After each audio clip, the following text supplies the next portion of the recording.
again. It's a rich thing.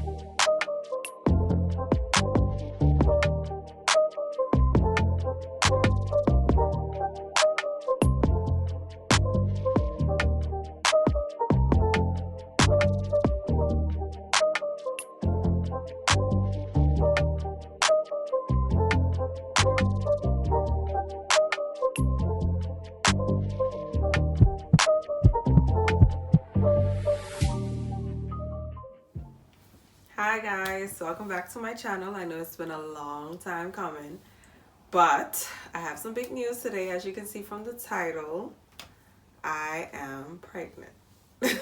Okay, so I'm gonna give you guys a story time on my pregnancy thus far, my journey, and I have my little book here with my notes and topics to touch. Okay, so first we'll start off with how I found out. If you guys watched my first story time, I think it was my first, where I was speaking about with my friend Lishan on our comparison video with UK and US births in our pregnancy journey, you'd see where I said that in my first pregnancy with Rye, I found out through her dad.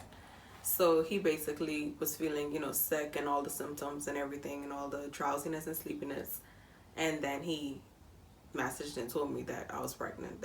He felt that I was pregnant. So it was the same here. But I was actually very tired. I didn't have any morning sickness or anything as yet. I was sleepy all the time, and I called into work one day, and I was like out this whole day just sleeping. And I didn't know, but he did call out sick the same time.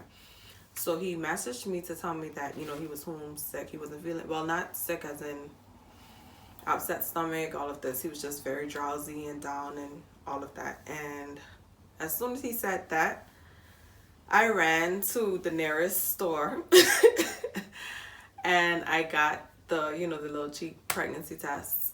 And I took one, and it took no time loading up. Yeah, so after I took the test and it loaded up right away, I was stunned because I had just taken out my Nellz implant. It was my birth control that I had for 3 years, and I took it out solely because it was expired. No other reason. And I didn't put it back in because it's fairly expensive home, and I had just started working. I hadn't got my first pay as yet. So yeah, that happened. So I was still waiting to see my monthly when I took the test. However, I was spotting a lot, so I just figured that was what my period would look like after taking out the Nellz. And also, I'm not sure how many of you are familiar with PCOS. I had PCOS before I, and during that's polycystic ovarian syndrome. So I wasn't ovulating regularly. I wouldn't have my monthly every month. So I just figured my period was delayed because, the PCOS. I never really had my monthly every month anyway. So it didn't really dawn on me that, I could be pregnant. So anyways, I went to the doctor for a checkup and because I was spotting, and I told her, I gave her the whole rundown and everything, and we went to do an ultrasound, and she saw a gestational sac, and it was empty and funneling. So she told me that, she said it was about 5 weeks, and she told me that within 2 weeks time I should bleed heavily because everything would be passing then. So 2 weeks had gone by, and I didn't, actually the Saturday after I went for the checkup, I stopped spotting. So after the 2 weeks, I went in to get a follow-up checkup. My original doctor was on vacation, so I had to see another doctor, and I gave her the whole rundown. I went in expecting to hear, I guess what was going on. And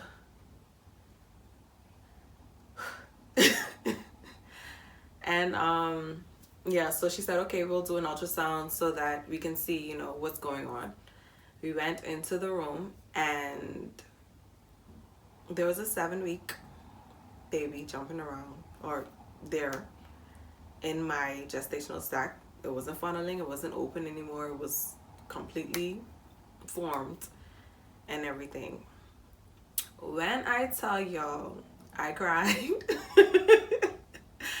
I had a full breakdown in that lady's office, and like to the point where she asked me if I wanted a hug, and then she asked me if I wanted to like stay in the room until, because she had another patient, of course, until like I was comfortable walking out.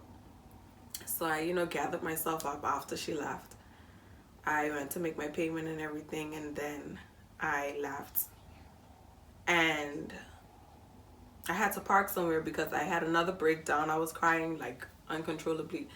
And I can't say that they were happy tears. I would be lying. But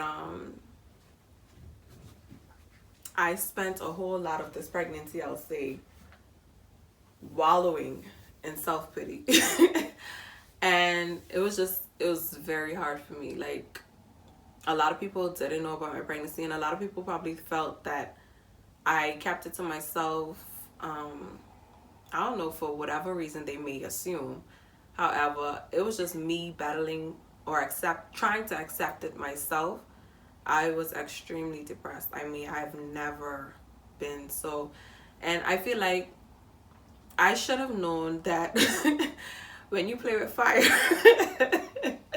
you get burned. However, I thought I was being cautious because I did take a plan B.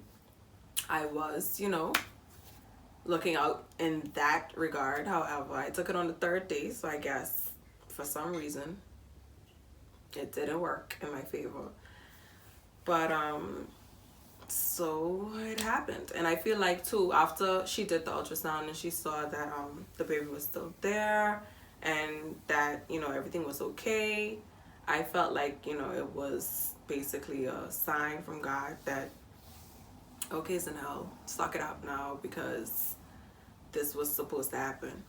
And I felt like most of my sadness or my depression stemmed from me not having my mom around to say, help me with this pregnancy or this journey. We were so close during Rye's pregnancy, and she was literally there from beginning to end. And then I also had my auntie. So when I went off with Rye to have her, my auntie came with me because my mom was doing chemo.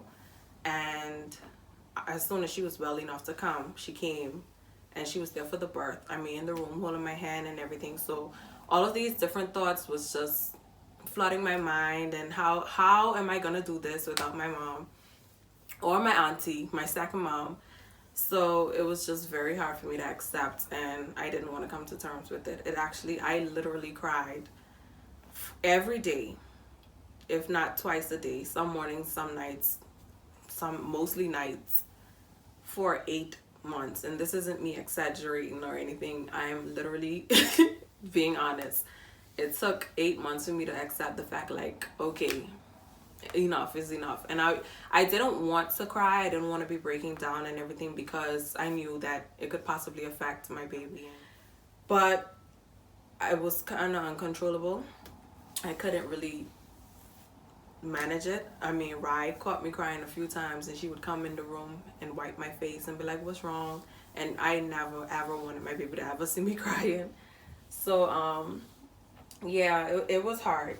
So I wasn't open about it, not because I gave or I cared what other people had to say or what they may say or how they may feel, because those who know me know, you know, they know me. But it was mostly because I myself was going through a whole lot, and I had to really learn to accept everything that was going on. And this is a choice that I had to make, so no one could have made it for me.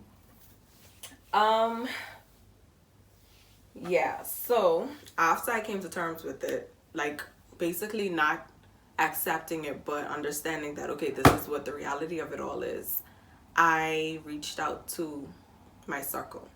So I told my little circle what was going on. And those girls, well, I think I told my brother first. I actually told him first when I was pregnant with Rye as well. But those girls were so happy and so excited. It was annoying. It was annoying. And then imagine feeling depressed and, you know, having all these different feelings cloud your mind and your thoughts, and then you have people saying congratulations and you don't know how to accept it. Like, you know how to say thank you, because in your mind you're like, okay. Yeah, that happened. But as you can see from one of the Q&As that I did too, well, the only Q&A I did before, I said that I also wanted to be married my next pregnancy, and I'm not married. So again, it just wasn't lining up with how I wanted things to be. And so all of that was dawning on me. But I mean, life happens, things happen. I won't sit here on here and sugarcoat in front and act like, oh, it was a jolly old time and I was so happy and I planned for this to happen, or I wanted it to happen. But I can say that it was not how I wanted things to be. I definitely wanted to be in a better state mentally, emotionally, relationship wise, and also, you know, just all together. And I wasn't. I was far from it. I mean, after my mom passed, I hadn't cried since. But I sure put some crying in during this pregnancy.